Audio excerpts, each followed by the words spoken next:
All right. Good morning, everybody. Thank you for joining the ACA Small Business Bootcamp and Resource Collective for this Tuesday morning, June 15th. We're excited to be here with you again today. I'm Robert Theobald, the Small Business Ombudsman and Vice President of Small Business Services here at the Arizona Commerce Authority. As we like to do as we start these bootcamp sessions, we like to thank all of our community partners. We could not do these sessions without them.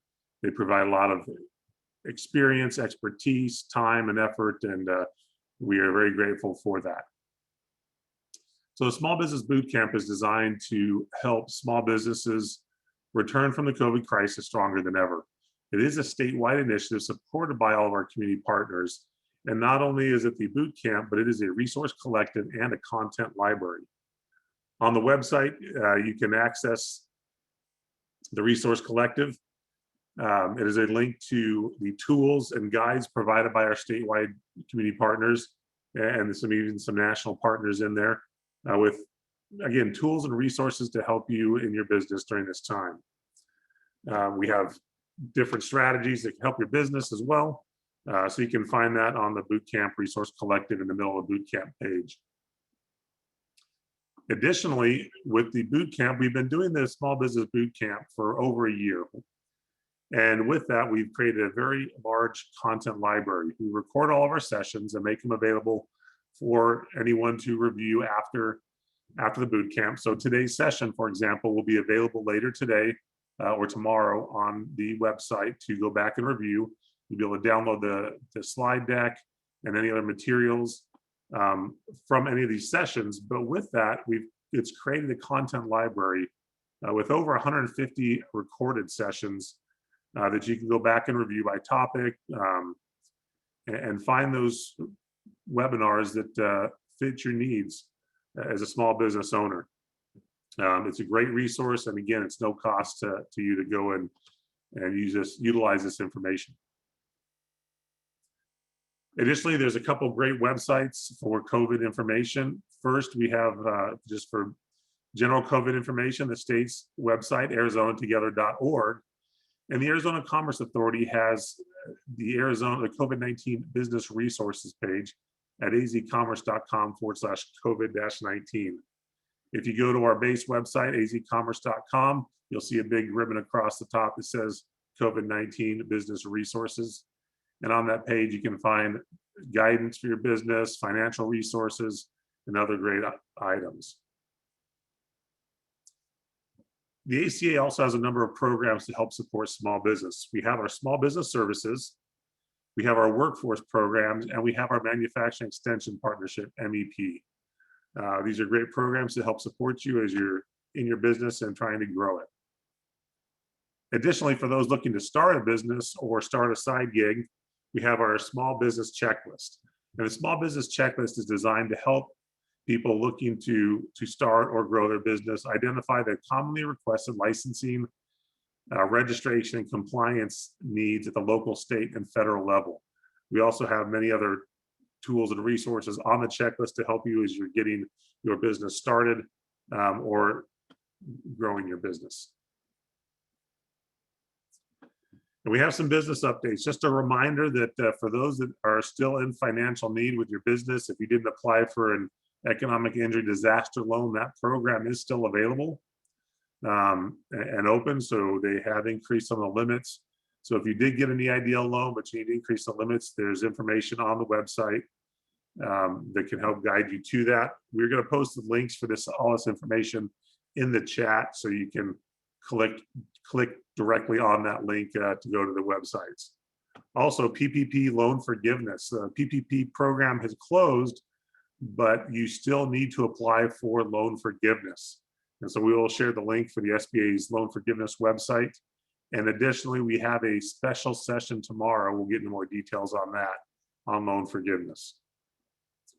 Also, the Small Business and Self-Employment Tax Center, the IRS, has a great website with information on some of the tax credits and different programs that small businesses can take advantage of with your taxes. And then just a great resource to have available to bookmark the page is the SBA Arizona District Office. The SBA has lots of great information. Our district office is awesome, and they do a great job. So with that, let's look at today's session and the upcoming sessions. Today we have how to rebuild and refocus your team to return stronger. We're excited for this session. Tomorrow, as I mentioned, we have a special session. We don't normally do the Wednesday sessions, but tomorrow is a special session on applying for Paycheck Protection Program forgiveness, and it's going to focus solely on that. We have our great presenters, Carrie Ann Todd from Beach Fleischman and Amber Cordoba from Prestamo CDFI, part of Chicanos por la Causa. They have been with us in previous sessions. If you've seen their sessions, you know that they are experts in this program, and we're excited to have them back to share their expertise. And then on Thursday, we've got a great session with Karen Russo of Money Keys to talk about how to recover from financial loss. A lot of people have struggled during this time and seen some financial loss. Karen is a great presenter. We're excited to have her back for this presentation. So with that, we're going to look at today's presentation. We've got Deborah Himsel from the Eller School of Management at the University of Arizona. This is our third in a three-part series that the University of Arizona had put together for us. And we're excited to have Deborah with us. You can see she's got a wonderful bio listed here, has worked with a ton of different clients, is an author, an educator, an executive coach.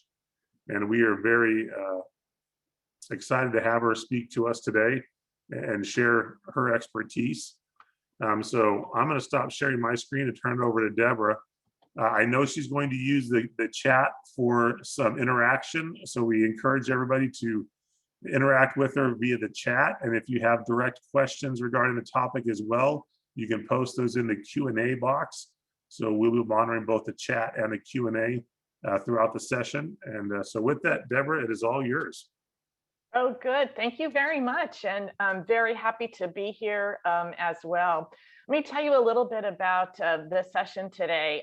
Really, as Robert said, want to engage you in a little bit of a dialogue around what's worked well and what has not worked so well during COVID regarding teams. And you can really think of this session as a time to just stop and reflect on your team. And then also I'm going to share some observations about some current challenges, what we're calling post-pandemic. Want to get some of those from you as well, because we've been finding with our clients and employers in the state, it's really running the gamut of some of the things that are going on in the workplace. And again, probably dependent upon the industry. And then I'm going to probably do a refresh about team dynamics and the stages of team development. And I want you to take an opportunity to really step back and say, where is my team now? And more importantly, what do I need to do to really bounce forward and become even stronger?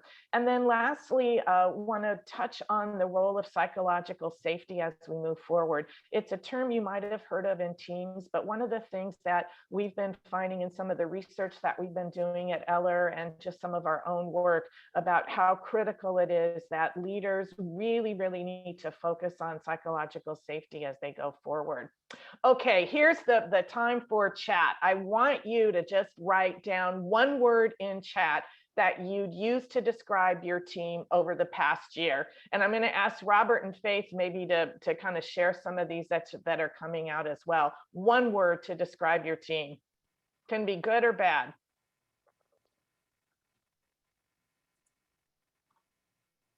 Communicators. Ah, good. Hesitant. Hesitant. Ooh, boy, I wish we had more time. I'd love to hear what that means. Small, inactive, distracted, down, flexible. I like this one too, anxious. I'm going to share my team has been awesome. That's one word for that. Oh, good, great. Well, you can keep going. Yeah, I see a couple more there, Frustrated, unsure. Yeah. Great comments. Thank you, everybody. Yeah, and thank you. And one of the things also that I wanted to do in this session is to kind of normalize a little bit about what we're all going through. And one of the things that you said that we've been finding too is there are some really good things and some things that maybe have not been as strong. This may be a little bit of a refresh for some of you, but these are the typical stages that teams go through. Now, one of the things that's on the slide here, it may look as though it's a little bit more linear process and that you kind of go through one, then you kind of naturally go through another. And that's not exactly the case. I'm working with a team now that continues to go back and forth from storming to norming. Things are fine, and then something happens and it goes back. I'm working with a team now who had been a high-performing team, especially through COVID. And now we're actually going to have to work on some conflict resolution. So one of the things I want you to really think about, and we'll go back to this slide in a little bit, is where is your team right now? And where do you think some of the potential challenges might be? Because one of the things that, some of us at Eller kind of put this slide together, that we found, and you validated this in some of the one words, is that during COVID, during kind of the middle of it, some teams, if you kind of look at the top there, were really kind of energized. They took an opportunity to revisit some processes to kind of make things better. There was actually some inertia to kind of regain some footing, even make it better. And then some of the teams actually kind of faltered. One of the things that the research is bearing is that there were some teams that were, people were just kind of breaking off, doing their own thing, and some of the teams faltered. And so again, some positives that were coming, and then some potential negatives. And here are some things that we collected about some of the both positives and negatives. And I think we can all agree that technology has really helped with that connectedness. I've heard from a lot of clients that some teams, there's nothing like a crisis to really pull everything together. Some actually had increases in productivity. I've heard some employers say this really broadened the net for recruiting. You could get more talent because they could be anywhere.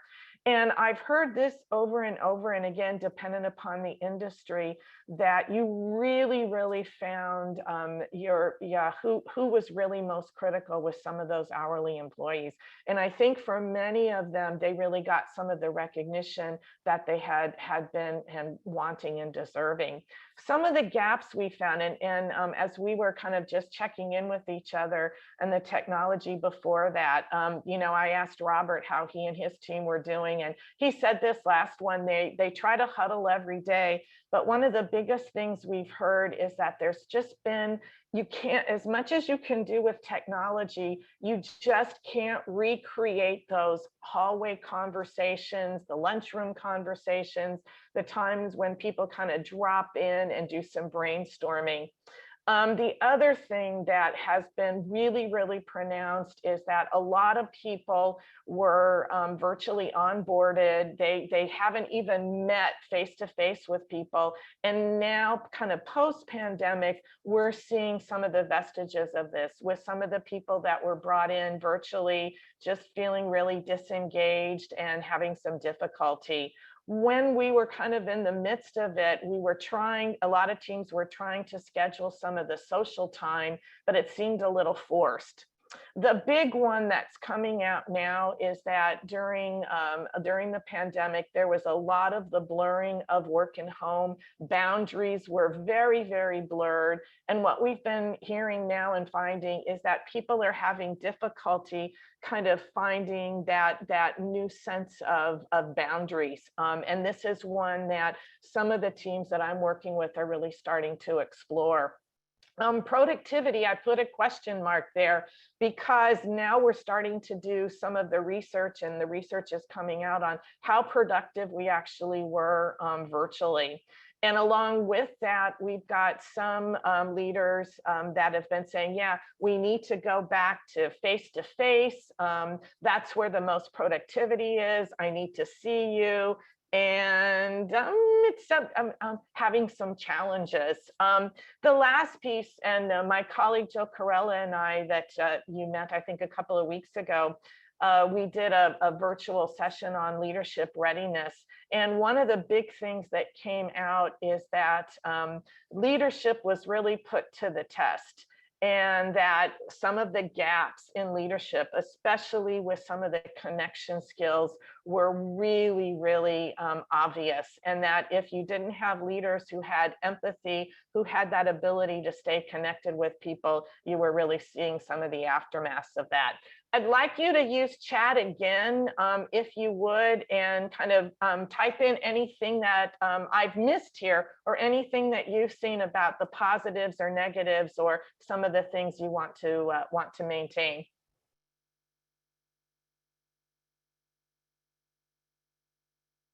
Anything in the chat that's coming up?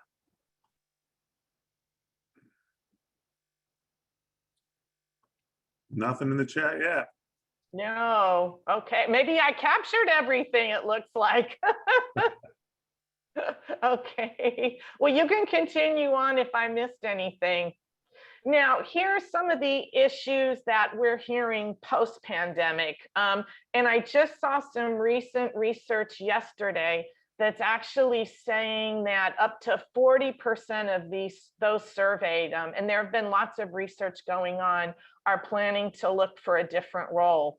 And I'm teaching an MBA class for professionals this year, and this summer, and I have them doing a project. And already in just a few weeks, I've got like 3 or 4 that are changing jobs.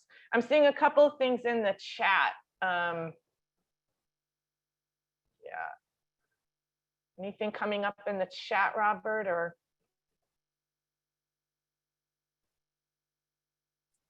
Forgot to unmute. There are some things, all the unknowns, everyone.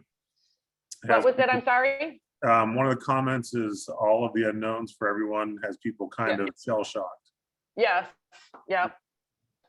I think open communication is critical, offering frequent open forums, whether virtual or in person.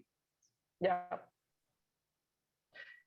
Yeah, and it's that fourth or fifth bullet there around mental health challenges. In fact, one of my clients last week was even, and this was a CEO, was even referring to it as some PTSD. And one of the things that I would just really, and one of you said it, really encourage you is even more communication and more check-ins with people. There's been some research that it's not just going to be going back to normal, and that people have been in such a bubble for a year, that's become the routine, that some of them are really fearful about going out again. And you know, I'm sure you're maybe seeing some of this, but there's some real issues that have started to emerge out there. And you know, just don't think that because you know we've got masks off, mandates, that people are feeling like we're back to normal.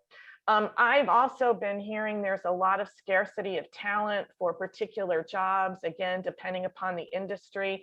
And if you couple that with number one, there's just potentially a lot of movement. A lot of people, you know, have really had some time to think and reflect about what it is that they're looking for and have some questions and challenges.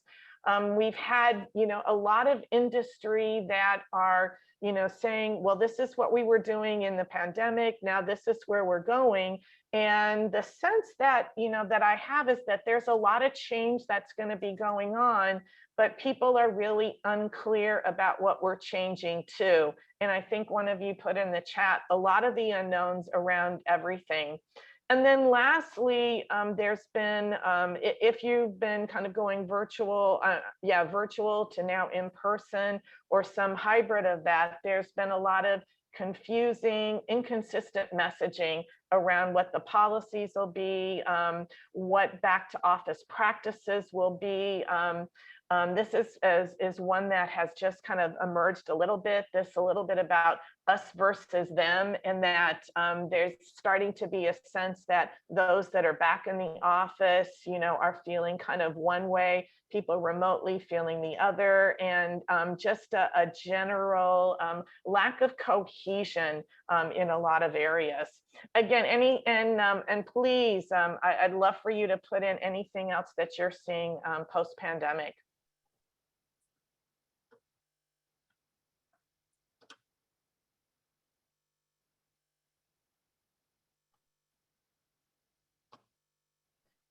Yeah, and somebody else noticed or said something about the PTSD of returning to work, how to ease them back on collaboration. Yeah, and thank you, Karen. One of the things also, and I've just started seeing some writing around this, is that people are feeling kind of awkward. They haven't had some of these typical in-person workplace conversations, haven't had to collaborate in like what they used to do, and people are just, they're out of practice at it. So yeah, I see Robert kind of shaking his head, and a lot of this are people are just out of practice. Somebody said they have brain fog. Yeah, you've got a mix of people that want to go back into the office. Yeah, lost their identity. Yeah, a lot of great comments here. And I'm going to tell you also that I don't have all the answers, but I want to share with you some tools as well. But yeah, a lot just, and I think that's one of the things that I'm seeing here. And I found also is that there's no kind of common way that people are feeling. It's very individualized. And if I had to say kind of one word of wisdom, it's that as a leader, to really understand where your team is, where its team members are, and you may have to really adapt your strategy somewhat. Yeah, anything else that you're seeing, Robert, that I'm missing? Thank you for all the comments. No, looks like you got all the comments, so I'm all in there. So Yeah, yeah. Yeah, so what I really wanted to focus on is to, again, this could be a refresh, is with all the things that are going on, you can always find solace in, this is a model that I use around the components of high performance teamwork. And when all else is kind of seem like it's very frenetic and you're not sure, you can really step back and say, what is it that I may need to focus on? Where is my team, and what are some of the things that I need to focus on? And I'm going to share the full deck after the session, and I actually have some tools for each piece. But one of the things that first and foremost is, and I'm putting that on the top of the pyramid, around the clarity of goals and direction, and really helping to anchor your people in what is it that our organization is all about, what's our vision, what's our mission, what is it that we're trying to do. And one of the things that I've seen during the pandemic is a lot of organizations were pivoting, in one direction, and everybody got behind them, and now they may be either going in that same direction or kind of retweaking that, or figuring out what's the direction that they need to go in now. And one of the things, the true things that will anchor your people is in clarity of the direction that we're going. And as a leader, you may think, well, it's clear to me, and so it should be clear to everybody, and it may not be. So the more that you can really articulate the shared goals, the shared direction, and at the end of the day, making sure people are clear on what is it that I'm doing and where does it fit in the bigger picture, and trying to get them excited about it. And one of the things that we do know is what will get people excited, engaged, and re-energized is also knowing the why around we're doing what we're doing. So clarity on the goals. The other thing that I've heard from a lot of the teams that I'm working on is people also want to know, what are the key priorities now? And they said, we can't do everything now because of a lot of things that we're finding. And you just said in the current chat, and that they're saying what's really most clear to us. We can't do everything now. And so spending some time and saying, here are the top priorities. Here's what's most important. And the second piece, and one of the things that it's a pyramid is because people often think that when teams aren't going well, it's because of the interpersonal relationships or people aren't getting along well.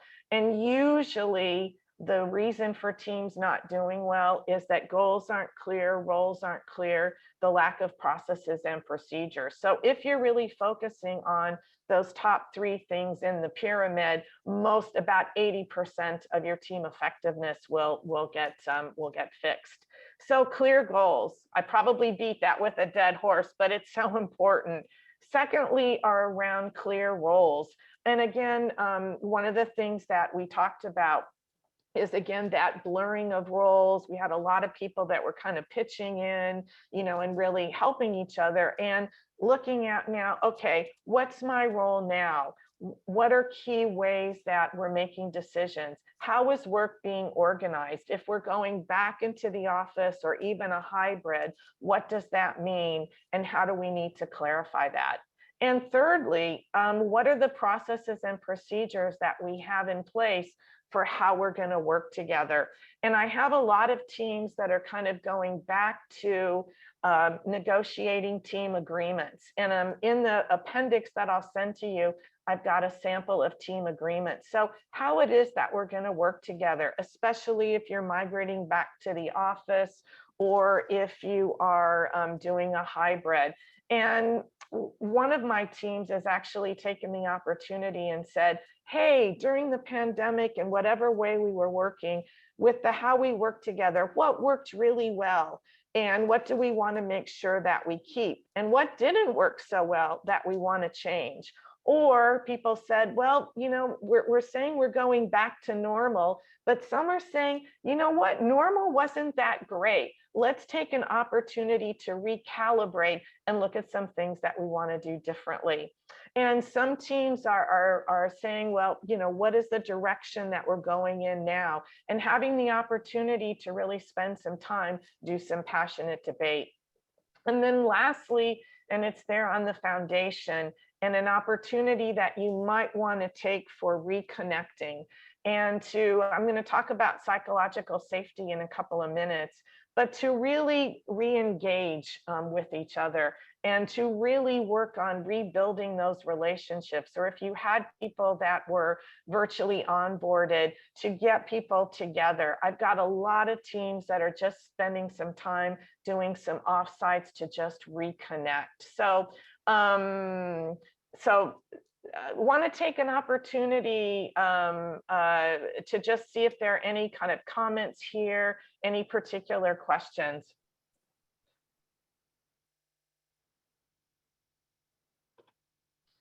Yeah, and I saw somebody talking about people not wanting to be touched, the shot status and everything. And I think this is the time where, again, as we talked about, as leaders being really sensitive to where people are.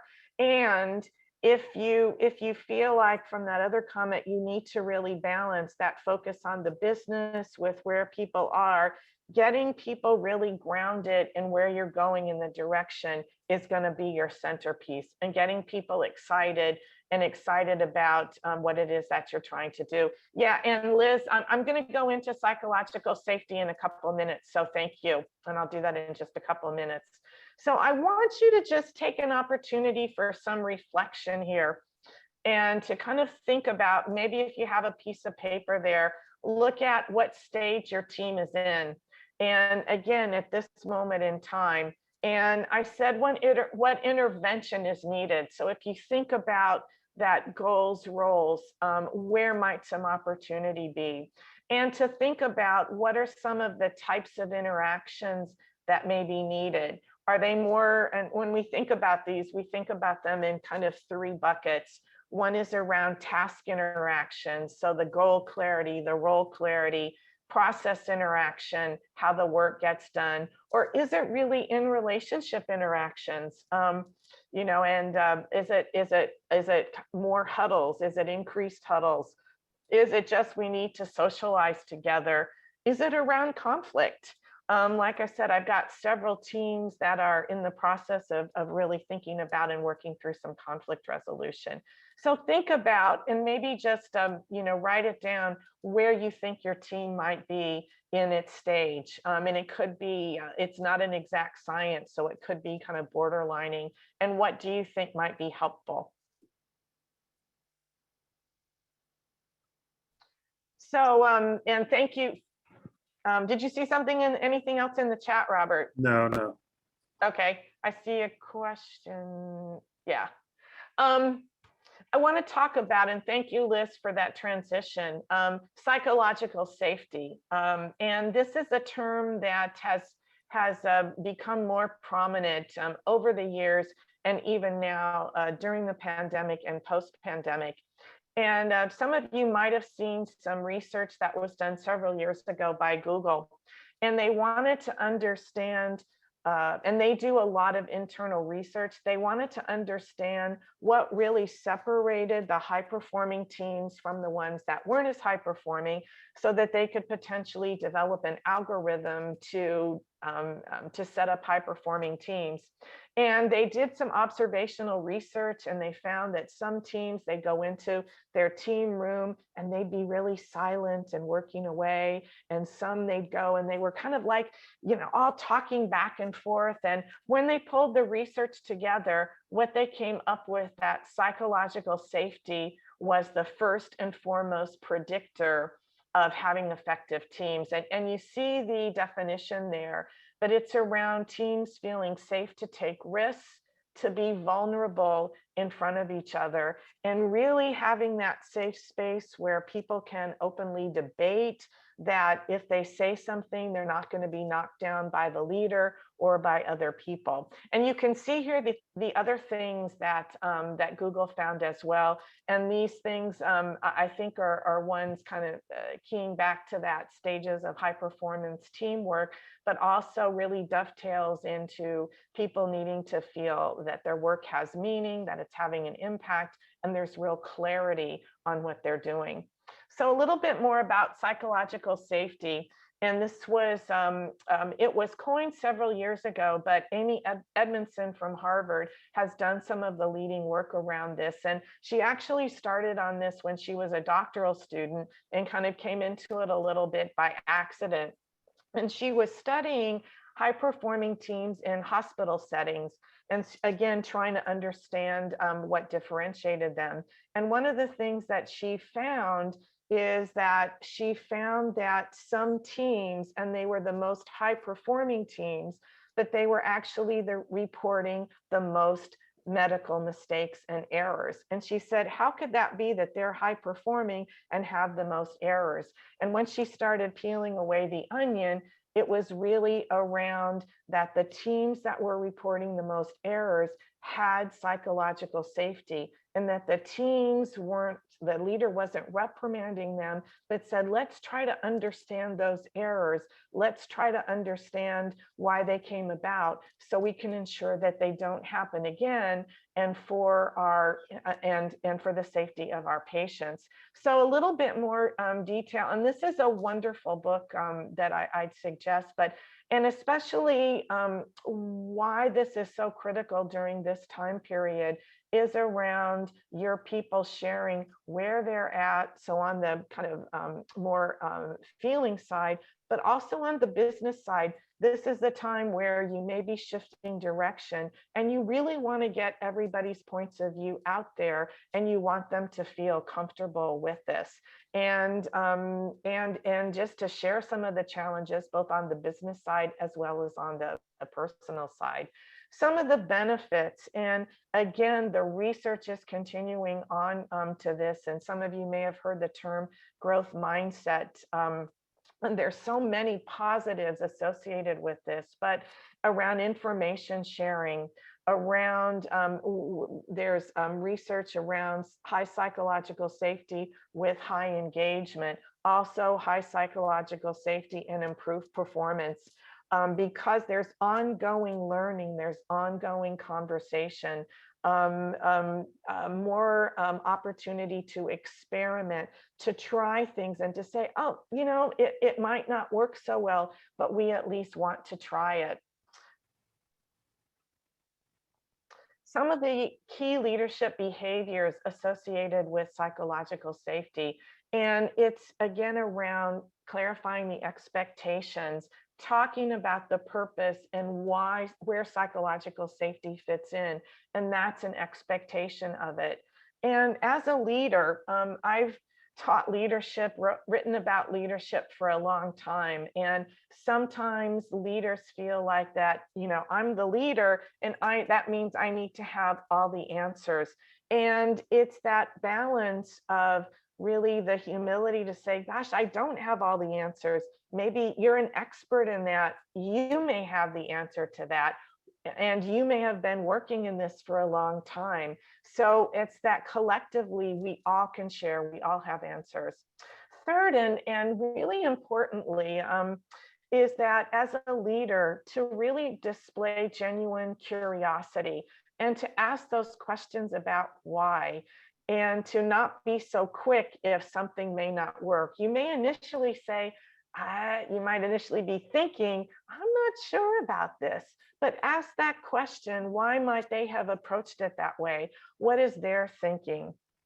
And to really to look at different opinions, dissenting opinions, as really that can be the opportunity to get into some passionate debate to really get to an answer.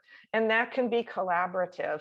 And that willingness to risk and learn, and looking at failure as that's a point in a process of learning.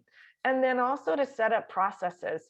I've had some teams that have very deliberate brainstorming processes as very deliberate ways to, they'll put out maybe a new approach or a new idea, and then they'll talk about, well, let's poke all the holes in it. Let's look at everything that's wrong with this.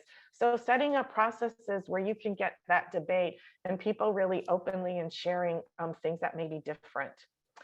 So I put this slide together because I was actually doing this for a business school last week, and somehow one of the faculty members kept thinking about psychological safety as this kind of warm and fuzzy and really soft and not as focused on business results, and really put this together to say that with high psychological safety comes high standards. And again, if you look at that example that I used from a hospital setting, and they were had a psychological safe environment, and that was to push for the highest performance that they could. And ultimately, they didn't want any medical errors, and that was their metric. But they said in order to get there, we have to understand what's happening. And you see the implications of some of the lows here. So I don't want you to think that this is a nice, just touchy-feely thing that we academics teach. I want to leave you with and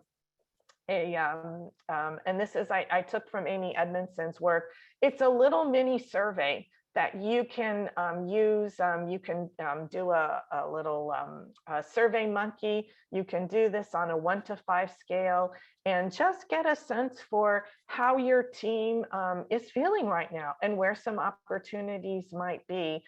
These are some very basic ones. If you make a mistake, members of the team are able to bring up tough issues. Can they bring up the naughty things that are on there? Because that's, as a leader, what you want them to do. The third one there also kind of ties into diversity and inclusion. And it can be just for people not only that maybe look and act differently, but sometimes people have ideas that are kind of out there, and ideas on the fringe can be really, really helpful. So again, and you want to really have members that are asking each other for help. And again, having their skills and everything that are unique. So that was the piece on psychological safety that I want to leave you with. Feel free, in a couple of minutes, I'm going to open it up to some questions. Want to leave you with something that other teams have found really helpful. And this is in thinking about you as a leader creating that foundation of psychological safety, and also keying into where we started with regard to, as the leader, just understanding that where your people are can be very different. And this is actually kind of a combination of two pieces around change. And one is with a change model around that in order to drive change, you have to kind of cap off with the endings and kind of say, yes, we're clearly stopping here. You'll have a transition period, and then you'll have the opportunity for new beginnings or to implement the change that you're going in. And individuals, as they're moving through this change process, they will be feeling natural and normal things as they go through the transition. And as humans, whenever there's any kind of change, and when I'm talking about change, I'm talking about kind of change for opening up things post-pandemic. I'm talking about change that could be kind of going to a hybrid or going back into the office. I'm talking about changes that your organization may be undertaking kind of post-pandemic. So it could be a lot of change. And individuals, as humans, when we approach any kind of change, we automatically see it as a threat because it's something different. I don't know about you all, but just starting to kind of go out and see friends for lunch and doing different things, it's different than my normal routine. I'm excited, but I'm a little fearful. That's a change. And so for you as leaders, that's that psychological safety to recognize that people will be moving through this at very different rates. Some will kind of move through really quickly. They're on to performing and they're on to this.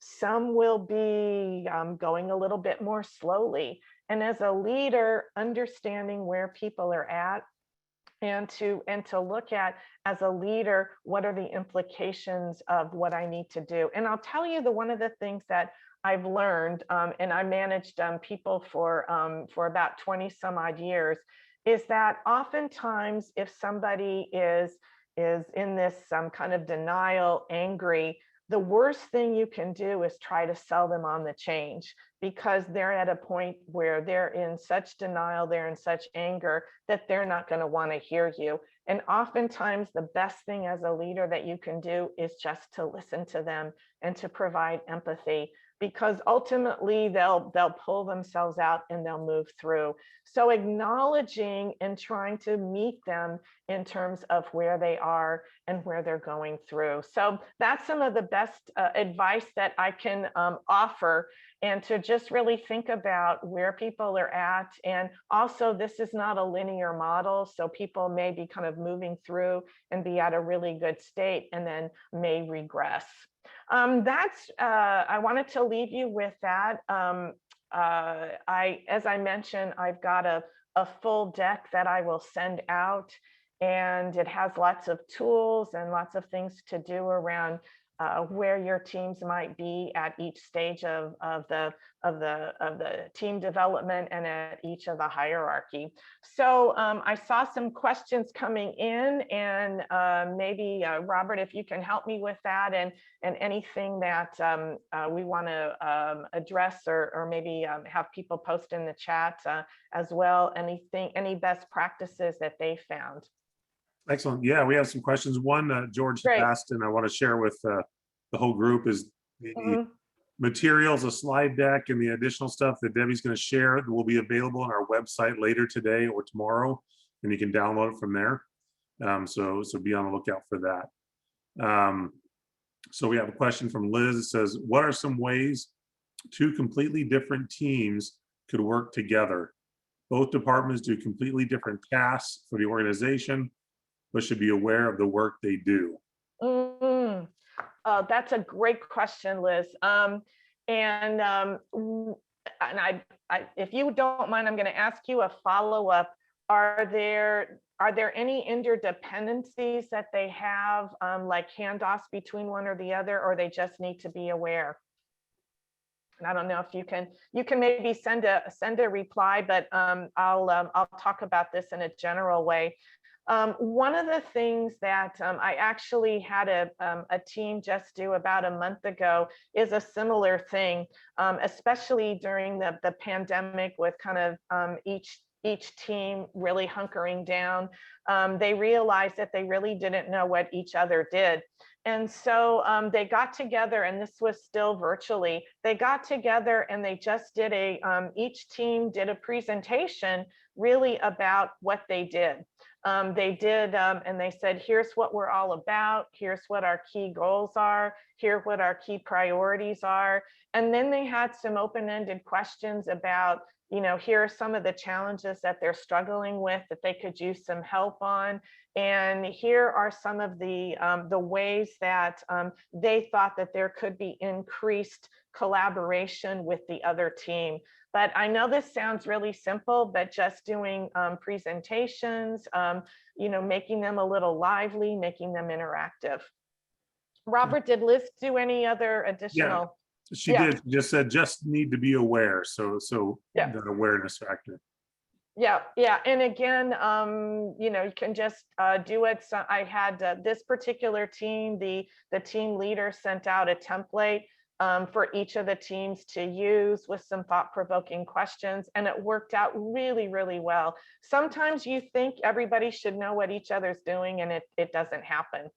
And just secondly, if any of your teams have interdependencies, get really clear and chart out what those interdependencies are, and what the specific handoffs from one team to the other are, and what good looks like for those handouts.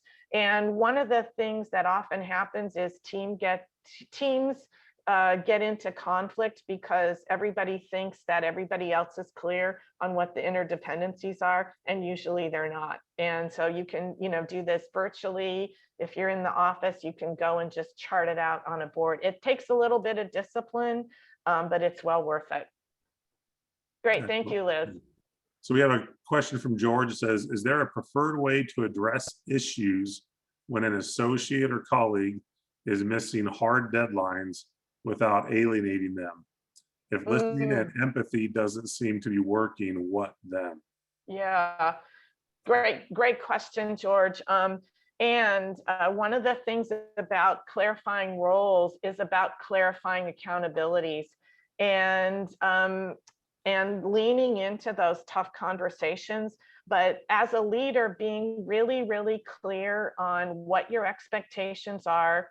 I always say what good looks like, what the deadline is, to be very specific about if they're missing that deadline. Also getting some two-way dialogue around what might be some of the root causes for missing that deadline. There could be some things that you may not know about. And I think the third thing is if there are consequences. And as a leader, you need to really be clear on what the consequences are for continually missing deadlines. But there's no accounting for giving feedback and leaning into those tough conversations. But I have to admit, though, it's hard. It's hard during this time period. I'm teaching later tonight, and I've got one student that had food poisoning and said, and these are MBA working students, and said, I'm not sure I'm going to be able to get, my case analysis, my assignment in. And that I just had another one who said he's changing jobs and he needs to readjust his project. So like you, I'm having to balance their requirements, and I need to be fair to all the other students, and I need to be somewhat empathetic. So I hope that was helpful, George. So one thing I found with that too is sometimes just asking, as a supervisor, what can I do to help? Yes. And might open up a great dialogue as well. So yeah, because there could be things that are barriers that you're just not seeing.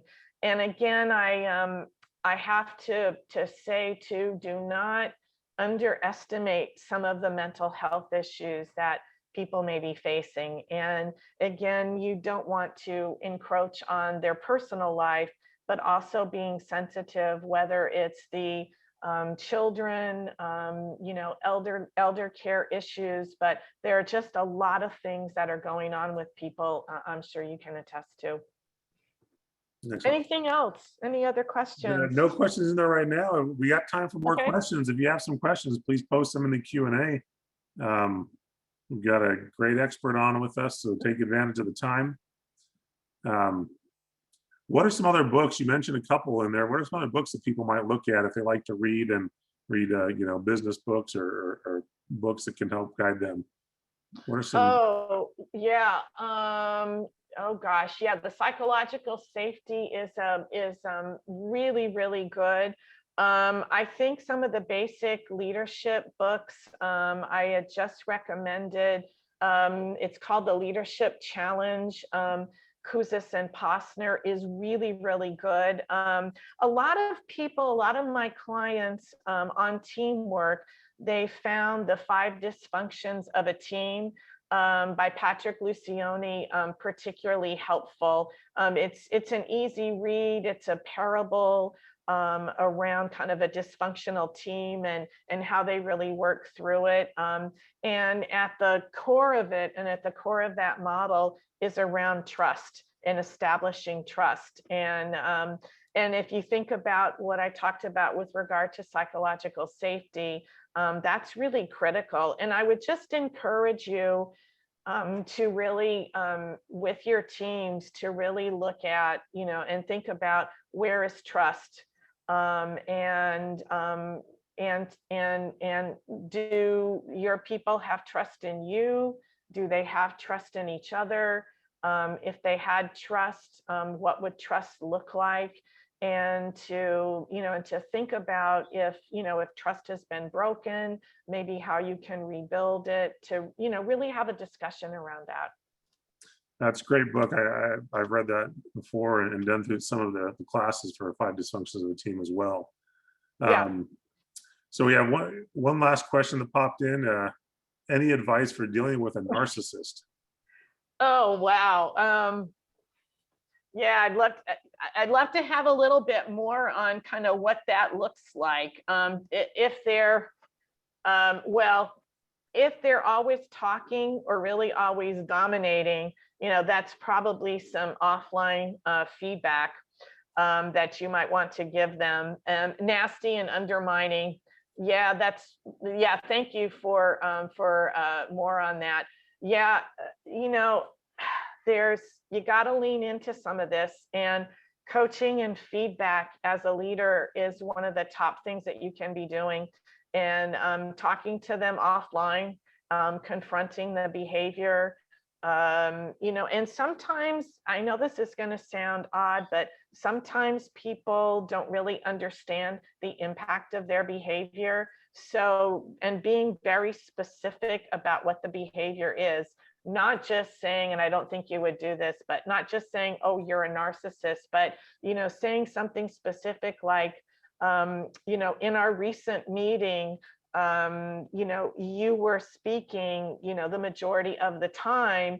And when you do that, other people aren't able to get their ideas in, and that may make them feel less engaged. So being very specific about what they're doing. And again, I go back to what I said earlier about the potential consequences too. But sometimes, this behavior builds up over time, and the best thing that you can do as a leader and a coach is to address it. Excellent. Thank you. Yeah, I see another question there. Yeah, it looks like popped up. Yeah, my team consists of 4 owners, each contributing different aspects to the business. What are your suggestions for leading a team that currently doesn't have a set leader, as we're all equal owners? Great question. Yeah, this goes back to the clarity about roles. And I'm assuming that the 4 owners, you all work together. So I think you all being cohesive as a team and really clarifying, what are the critical goals, and also really being clear about what your roles are, being clear on decision rights. I'm working with a team right now that has 2 co-owners, and one of the co-owners is having a tendency to kind of dip in and micromanage on certain aspects of it. And that's kind of getting into some of the ways, of business getting done. So, really, I know it sounds basic, but clarifying roles, clarifying decision rights, and making sure that that's transparent and others in the organization are really clear on that as well. And again, there's no substitute for clarity. And you may all think it's clear, but the more times you make it clear to others, that's going to really help your business. Great question. Thank you. Yep. Well, at this point, we don't have any more questions, and that was a great presentation. I think we'll go ahead and give everybody about 5 minutes back to their day. That sounds good. Let them take a potty break or get some more coffee before their next meeting. Yeah. Yeah, and some reflection about your team. And Amy's last name is Edmondson, Emundson, and the book is Psychological Safety. So great. Thank you all very much. Really appreciated all the interaction through chat and appreciated your questions too. Yes. Thank you, Debbie, for the presentation. Thank you, attendees, for the great questions and chat and interaction. We always appreciate that interaction. Again, we had a great session today from Debbie and a great series from the U of A. We appreciate their partnership. Everybody have a great day. We look forward to seeing you tomorrow for the PPP forgiveness and on Thursday for our money keys presentation. So we hope to see you the rest of this week. And everybody have a great day and be safe. Thank you. Great. Take care. Thank you, Robert, for your facilitation. No problem. Take care. Bye. Bye. Bye.